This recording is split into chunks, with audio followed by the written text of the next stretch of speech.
This is the Ellis Martin Report.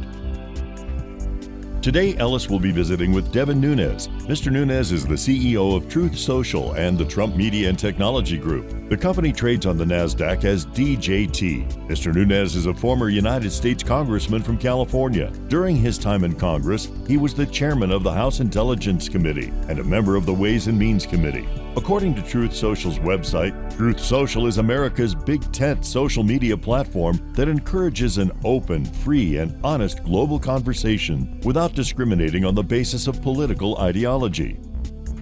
Devin, thanks so much for joining me today on the program. Appreciate it. It's great to be with you. Thank you. Okay, I'm sure this question has been asked you a million times, but my audience has not heard me ask you this question. You're the House Intelligence Chair. It's a great position. Huge career in politics ahead of you. A really central-minded Republican, I would describe you as. Neither far right nor left of center at all.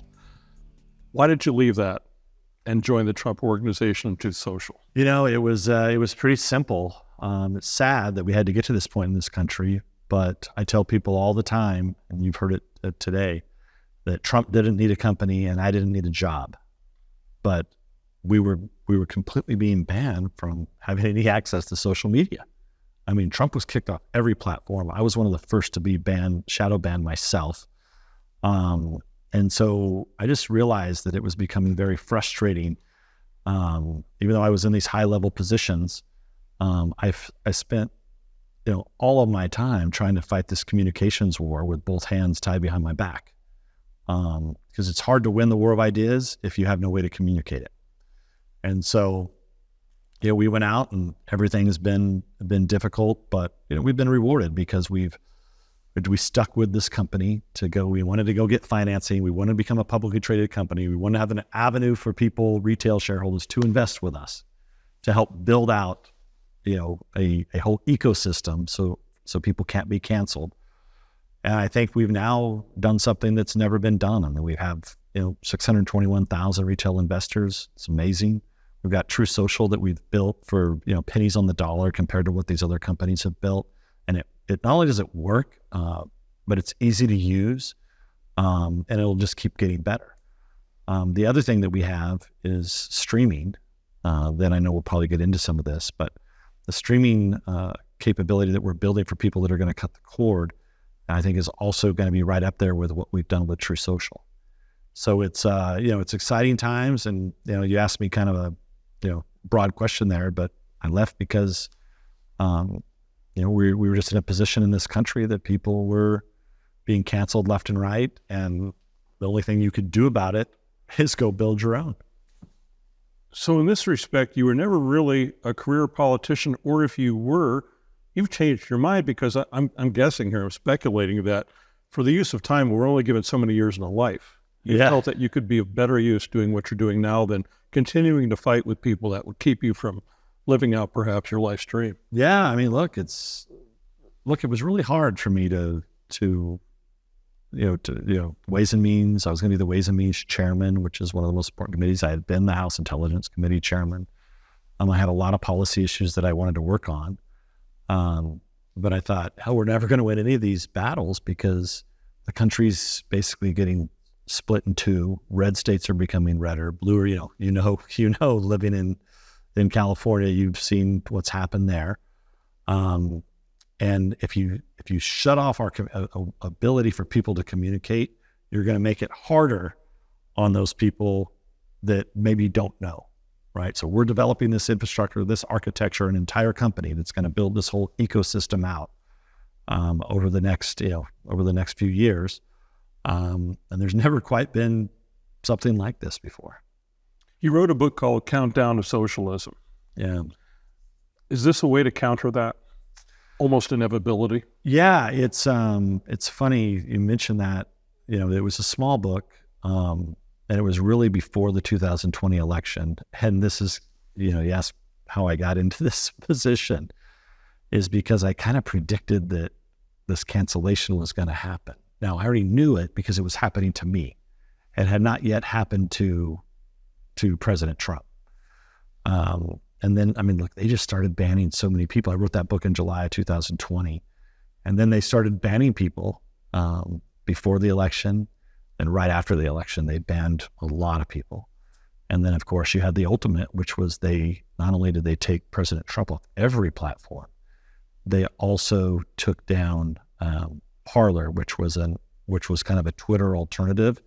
And when they did that, that was really damaging to somebody like myself who had spent the previous year on a platform nobody had ever heard of. I was out there building that platform up. I was bringing all my, anytime I could say, hey, come to Parlor, come join me at Parlor. And people were coming in joining my Parlor account. So much so that I was getting more interaction on Parlor than I was getting on all the other platforms combined. And then I still think this is one of the worst things that ever happened in this country. But Parlor was basically blown off the map by 30 companies, US companies, who canceled them. So we knew when we created Truth Social, we had to build it all internally. We couldn't just call up AWS and say, hey, can we, you help us build out a cloud? We had to build it all ourselves. As a publicly traded company, this is the audience that you're in front of right now. Mm-hmm. Have you mitigated the risk from you being demonized or demonetized or canceled or deplatformed somehow in the future? Can you guarantee that? Yeah, I mean, look, that's how we've built, this whole platform has been built with that in mind, right? So anything that, and matter of fact, anything we add to this company, everybody sees this as Truth Social, but Truth Social is truly only the beachhead of this company, right? There's a fortified beachhead, it's indestructible, you can't shut it down. People have tried, you're not gonna shut us down because we're not relying on anybody. So then the key is how do you build that next ring as we build the streaming? So you bring a good point, right? We're gonna have to ultimately, if we wanna be a home for movie releases, documentaries, things of that nature, we're gonna have to have a way for people to pay. So we gotta make sure that when we pick a payment processor, that it's somebody that we can rely on. So we're either gonna have to acquire them or make sure that it's a company that's mission aligned. Because we don't want to be in a position where, somebody cancels us and we invest all this into it. That's because that's what happened to Parlor, right? So yeah, look, we keep that in mind with every single thing that we build or acquire. How are you going to fight the press that's all against you? I mean, this morning I'm looking at what I would consider in the past a right-leaning website that everybody's aware of. I won't give them a plug at this time, and it stated that you've lost $333 million first quarter, slated to lose $1 billion by the end of the year. And I'm looking at it, and I think of myself as someone unbiased, and I'm thinking, is this true? Right. It's just such nonsense. Look, what people have to realize is you just can't rely on the traditional fake news sources anymore. They're just not reliable. I mean, think how silly that is. I mean, just on the face of it. It's really what it is it's defamation by implication. It's illegal under the law. But they know damn well that when they're writing this, that first of all, the SPAC, the financing vehicle that we took over, had $300 million. So how is it if we lost all that money, you wouldn't see me here today, we'd be gone. The lights would be out. It's just totally ridiculous.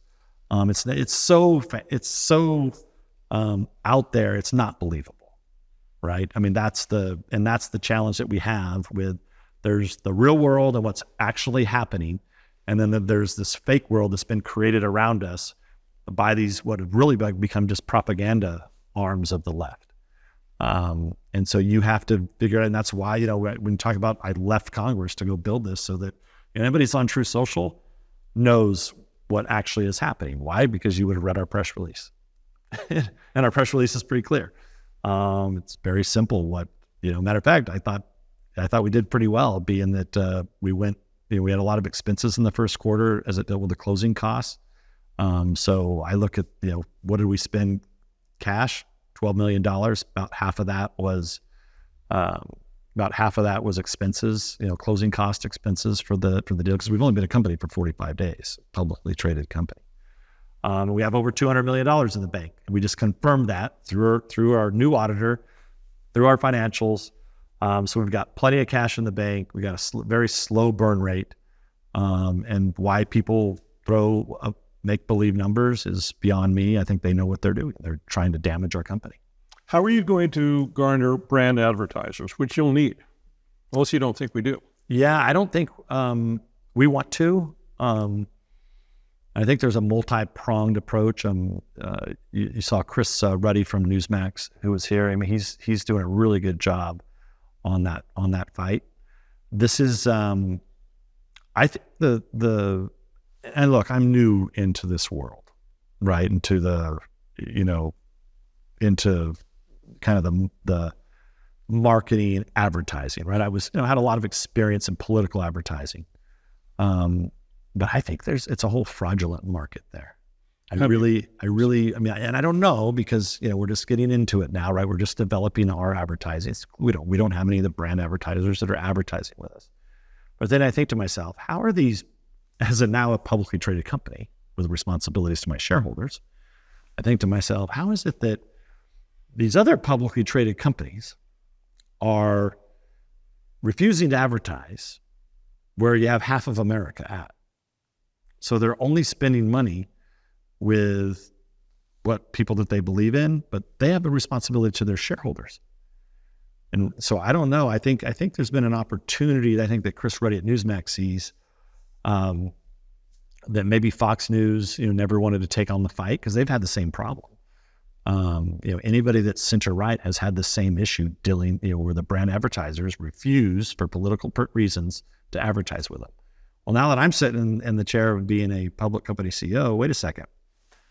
I mean, if I did that, I might get in trouble for that if I was, refusing to spend my ad dollars where I knew that there were customers. I mean, we don't do that type of advertising at Truth Social, at least not yet. But how do you get away with that? I mean, like, how are these, how do you justify not advertising on Fox News or Newsmax when they've got massive followings? And forget everybody down there's a whole bunch of them down the line. I don't think we can answer that question today, honestly. No. But you have to have a workaround to survive, clearly. And if it's subscription-based with regard to, let's say, movie, film, or TV content, that certainly could pay the bills, but you have to have some compelling content that people want to watch, that people know they can watch. Yeah. Well, look, and I think we're going to have, there's, even with us, with our advertising system that we're building with Rumble and that we're using, I mean, it's working. We've got a lot of advertisers in there. So I think that we're not going to have a problem getting advertisers. The key will be, we'll have to watch what we do, right? We'll have to watch our expenses. We're not going to be able to buy big buildings in New York City, nor do we want to. But there's, I think these other kind of legacy companies are going to have some problems here. So our key is to, watch expenses, build efficiencies. There'll be plenty of advertisers that will advertise with us. And then I think it's the big brand advertisers that really have to look at their long-term models and whether or not those can work. I seem to think there's some opportunity there. We just don't know I don't know what it is yet, but I just know that you see some imbalances in the marketplace. Of course, we're both attending a conference that your company's put on today. It's been enlightening for me. I've heard you mention today TikTok a couple of times, and particularly that audience which exists, which is primarily 25 and younger, but I'll admit I'm on it and I'll be 70 next year. And I find it useful for business. And you also mentioned Instagram. How can this platform exist without something like that and reach those people, which means that will help you grow organically? And of course, TikTok has to ultimately, supposedly, maybe divest from the Chinese, and that's another subject I can get into with you, but we don't have the time today. Would you look to build something like that or even acquire something like that? Well, look, you've got, right now, as you know, TikTok is the game in town. They've got ties to the Chinese Communist Party, so they got problems, moving forward. And I think people have to be careful. We're kind of the alternative to both Instagram and TikTok, right? Where we're not going to be, if you want more of a family-friendly atmosphere, you don't want illegal activity, you don't want stuff shoved into your face, we're kind of the alternative to that, right? Where you can go get all your news and information. And over time, the other functionality that we have is our groups function, which we have a lot of really vibrant groups on there. I enjoy our groups. So if you think of Reddit that just went public, I mean, that's all they do is groups. Facebook groups were good for a long time, but now have kind of fallen apart. So I think there's a lot of opportunity there with our group function that's going to be different. Like I've never said, we're not trying to be TikTok or Twitter or Instagram. We're just trying to take the best of those apps, put it into one, and make it easy to use, and where you're not going to be canceled. I mean, that's why we started. And then now it's really about what do you build around that or add to it. Congressman Devin, thank you so much for joining me today on the program. It's been a real pleasure. I appreciate your time. The honor is all mine. Thank you. Ellis has been speaking with Devin Nunes, the CEO of Trump Media and Technology Group and Truth Social. The company trades on the NASDAQ as DJT. Download the Truth Social app on your iPhone or Android. Ellis Martin's handle is @ElMojoMan. Find the Ellis Martin Report everywhere and on the website at ellismartin.com.